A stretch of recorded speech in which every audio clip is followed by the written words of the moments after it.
Echoes of Robert Lee Frost. A Journey Through the Ordinary. Listen to the story carefully. Story 2. Asking for Roses.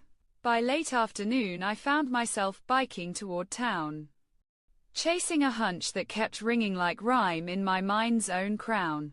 I'd promised a friend I'd speak for her heart, so I pedaled fast, refusing to slow down.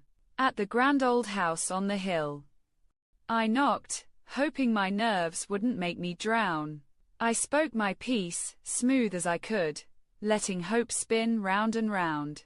The gentleman listened, tapping his cane like a beat in a bustling town, and I felt the moment bloom, stubborn joy refusing to back down.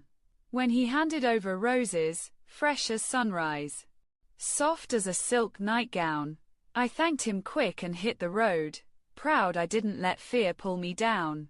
On the way back, traffic lights winked like stars and every era of life felt sewn into my own little gown.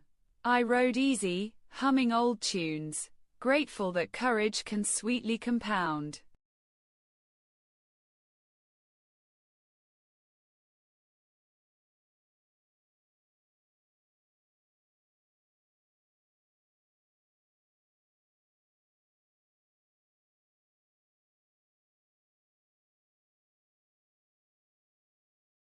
Now listen to the poem.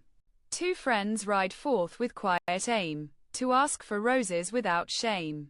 A mansion waits above the street, where hopes and hesitations meet. One speaks for love, another bears a gentle plea the moment shares. The giver yields with kindly grace, and flowers soften time and place. The road back hums with youthful cheer, as courage pushes off the fear. Their simple errand, warmly done, becomes a victory softly won.